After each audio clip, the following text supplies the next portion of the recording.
Oke, sekarang kita lihat. Tadi saya ngomong konteks. Jadi liberalisme itu banyak konteksnya. Ada personal, ada sosial, ada budaya, ada politik, ada ekonomi. Yang pertama personal. Secara personal, apa sih liberalisme itu? Liberalisme kalau per individu biasanya orang yang punya pandangan anti feudal, anti kemapanan, orang yang rasional, independen, open minded. Itu cirinya. Kritis terhadap adat istiadat, tradisi, tidak mau terikat. Perhatikan ciri-ciri tiga yang di atas itu semua kan gaya berpikir, gaya hidup. Kamu termasuk orang yang bergaya hidup liberal kalau kamu mengembangkan gaya anti tradisi, anti adat istiadat, tidak mau terikat, independen, rasional, berpikiran terbuka, anti feudalisme. Kalau kamu punya karakter ini, berarti kamu tergolong orang yang liberal. Meskipun kamu punya kartu anggota Islam liberal misalnya, tapi kalau gayamu mikir dogmatis, ora gelem disalahke, selalu membela kelompoknya sendiri, itu berarti kamu belum liberal. Mungkin ada orang yang tidak merasa dirinya liberal tapi sebenarnya sangat liberal. Sangat mungkin ada, secara personal. Jadi ini semacam gaya hidup. Tapi memang tidak mudah. Setiap orang biasanya anak tradisinya sendiri-sendiri.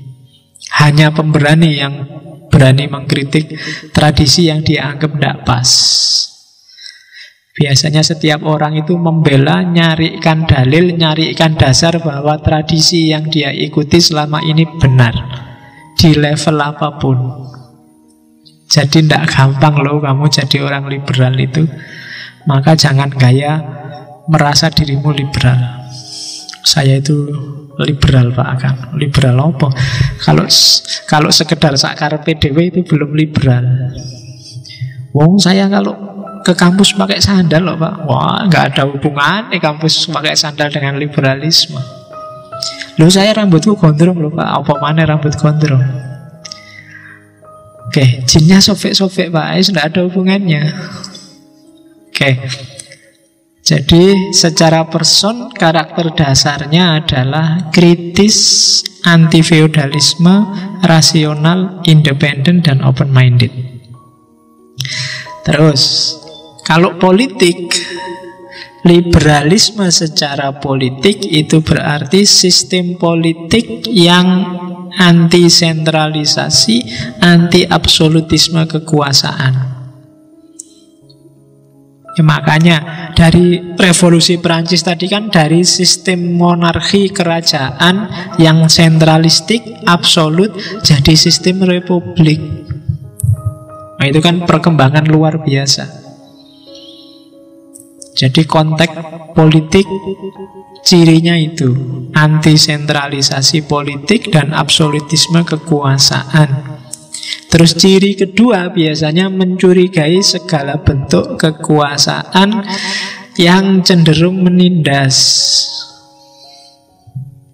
Biasanya itu dicurigai. Caranya gimana sih biar kekuasaan itu tidak menindas? Ya biasanya dibikinkan namanya konstitusi. Kalau di Indonesia ya undang-undang. Jadi itu liberalisme politik. Ya contoh paling gampang ya Indonesia ini sebenarnya model republik, model ada DPR presidentil itu sebenarnya baunya bau liberal. Coraknya corak liberal. Oke, terus itu kalau politik. Kalau budaya, dalam konteks budaya adalah liberal itu biasanya menoleransi, membiarkan, tidak anti, terhadap budaya, gaya hidup, pilihan ekspresi setiap individu. Lembaga-lembaga sosial nggak boleh ikut campur. Ya termasuk misalnya, tak kasih contoh yang ekstrim ya, pemerintah nggak boleh ikut ngatur-ngatur sastra. Orang mau nulis apa aja boleh. Itu haknya dia. Kayak di Denmark bikin kartun Nabi Muhammad. Oh itu ya haknya mereka yang bikin kartun. Itu dalam konteks budaya. Kalau kamu marah, jangan kamu demo yang bikin kartun, bikinlah kartun tandingan yang sama-sama melecehkan biar tambah rusak. Jadi maunya mereka begitu. Loh, ini kebebasan pers ya. Kalau mereka nggak bisa dikomplain, ya satu-satunya jalan ya kamu bikin aja kartun tandingan, entah dengan gaya kayak gimana. Nah itu maunya mereka begitu. Seni atau otonomi kampus, akademisi, bahkan perjudian, seks sana kan juga seks yang liberal, bebas. Kalau suka sama suka, monggo aja. Yang tidak boleh dipaksa, meskipun sama pacarnya, bahkan sama istrinya, kalau itu dipaksa, urusannya penjara, polisi. Jadi kalau kamu besok punya istri kok dipaksa, istrinya nggak mau, oh itu kamu, istrinya bisa lapor polisi. Jadi kalau pas malam pertama terus istrimu takut terus nggak mau, mas jangan jatuh-jatuh aku, oh itu kalau kamu paksa, kamu besok pagi bisa masuk lapor polisi. Iya. Jadi makanya hati-hati, apalagi kalau dalam agama, kalau ada istri tidak mau melayani suami, dia akan dilaknat oleh malaikat sampai pagi. Ya, karena itu kalau perempuan caranya gampang, biar nggak dilaknat malaikat, di rumahmu dikasih gambar makhluk hidup. Karena kalau ada gambar makhluk hidup di rumah, malaikatnya nggak akan masuk. Jadi malaikat nggak jadi masuk, kamu nggak dilatih, akhirnya nggak tahu malaikatnya di dalam rumah. Jadi triknya begitu. Oke, aborsi, pelacuran, dan segala yang maunya dikontrol itu kalau katanya orang Barat, biar aja suka-suka mereka. Silahkan tanggung sendiri resikonya. Itu pilihan dia sendiri kok. Seks bebas, kok terus hamil, kok terus aborsi, pendarahan, meninggal, urusanmu dewe, salahmu dewe. Sudah ngerti resikonya toh, sudah besar toh, ya wis, tanggungkan dewe. Cara mikirnya begitu. Jadi itu dalam konteks budaya. Kamu mau nulis kayak gimana saja, monggo, itu urusanmu. Tapi kalau jelek, kemudian kamu dikritik banyak orang sampai habis, ya jangan marah. Oh salahnya sendiri, karyamu jelek. Jadi cara mikirnya semacam itu. Bukan urusan kok bodoh banget ya, orang seks bebas kok boleh. Enggak, karena mereka nganggap kalau orang sudah dewasa, pikirannya sudah full, itu harusnya nggak melakukan itu. Seandainya melakukan, dia tahu resikonya dan siap menanggung. Cara mikirnya begitu. Ya meskipun nggak nyampe ke kita kan. Termasuk yang sekarang populer itu kan, LGBT. Apa singkatannya apa? Iyalah, kamu yang mengalami yang ngerti. Ya, jadi liberalisme dalam konteks budaya semacam ini. Terus dalam konteks sosial. Kalau dalam konteks sosial, teori yang dipinjam adalah teorinya John Stuart Mill. John Stuart Mill ini menulis buku yang judulnya On Liberty, tentang kebebasan. Jadi secara umum pikirannya sama kayak di liberalisme klasik. Yang jelas dia ingin memperjuangkan namanya kebebasan sosial. Ciri paling mudah dari kebebasan sosial adalah tidak adanya penguasa yang tiran atau sistem sosial yang tiranik. Tiranik itu maksa. Semakin sistem sosial, sistem politiknya maksa, maka di situ tidak ada kebebasan. Termasuk kalau di John Stuart Mill ada termasuk jenis tirani adalah tirani mayoritas atas minoritas.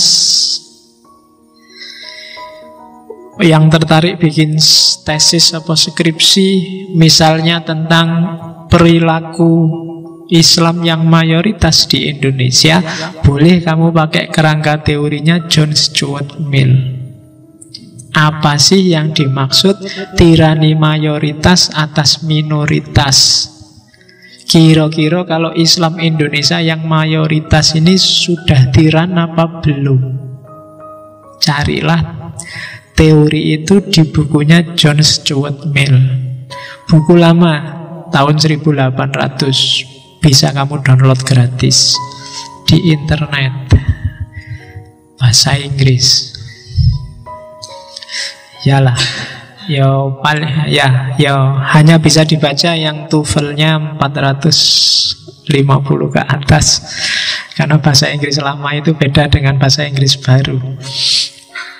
Jadi lebih sophisticated. Tapi tidak apa-apa, kalau kamu semangat pasti bisa diraih. On Liberty, untuk memahami perilaku mayoritas. Ya sebenarnya nggak cuma hubungannya sama Islam dan non-Muslim. Misalnya apa wis, di Indonesia ini NU Muhammadiyah, mayoritas sih NU di Indonesia. Kira-kira NU kalau pakai teori itu sudah tiran apa belum? Kira-kira misalnya di Jogja ini, misalnya Jawa dan non-Jawa, mayoritasnya Jawa. Nah, ini Jawa ini sudah tiran nggak pada yang non-Jawa di sini? Kayak saya bolak-balik ngomong pakai bahasa Jawa, mungkin yang bukan Jawa kan nggak paham. Nah, itu golongannya sudah tirani apa belum? Kalau kamu sudah merasa ini tirani, ya besok nggak usah ngaji lagi, nggak apa-apa. Iya, kayaknya masa ngaji istilahnya bahasa Jawa semua. Nah, ini nggak apa-apa. Oke, terus ya, untuk ngontrol biar tidak terjadi tiran, sebenarnya keywordnya kalau di Mill kayak tadi, harus ada konstitusi, aturan bersama yang menguntungkan semua pihak. Kalau aturan ini ada, ini dia bisa ngontrol penguasa, dia bisa ngontrol yang tiran-tiran. Nah, itu liberalisme sosial. Oke. Nah, yang paling inti hari ini itu yang sering jadi tema adalah liberalisme ekonomi. Jadi bebas secara ekonomi. Ini yang sering jadi sumber masalah. Ciri paling gampang liberalisme ekonomi itu free market, pasar bebas. Jadi ya free market itu awal dari tadi, karena orang boleh punya kepemilikan pribadi, maka pasar harus bebas. Pemerintah jangan terlalu banyak intervensi. Institusi-institusi sosial nggak usah ikut main. Setiap orang silahkan bermain ekonomi sesuai kekuatannya masing-masing. Yang punya modal sekitar 1 juta, ya jangan mimpi buka perusahaan besar. Ya sakuatmu aja, mungkin buka-buka angkringan cabang, apa buka-buka. Ya angkringan cabang itu anaknya angkringan. Ya kan enggak apa-apa. Kan strateginya bisnis kan gitu. Ada loh warung soto itu yang semuanya cabang, pusatnya nggak ada. Jadi di Kaliurang cabang jalan Parangtritis, di Parangtritis cabang jalan Kaliurang, terus jadi ketoke ini cabang, padahal di mana-mana cabang. Tapi kelihatan gaya kan, banyak cabangnya kayak konglomerat. Kamu juga boleh gitu, angkringan opo cabang dari itu cabang. Jadi free market itu bebas. Kamu pengen bisnis kayak apa, yang penting nggak ada paksaan, nggak ada kecurangan, nggak ada penipuan, bisnis aja sebisamu. Itu free market. Yang modalnya kuat bikin perusahaan besar, ya monggo, kamu nggak usah iri. Kamu kan termasuk yang modalnya lemah. Nah, jadi yang lemah ya sesuai dengan gayamu yang lemah. yang kuat, usahalah di level yang kuat. Itu free market.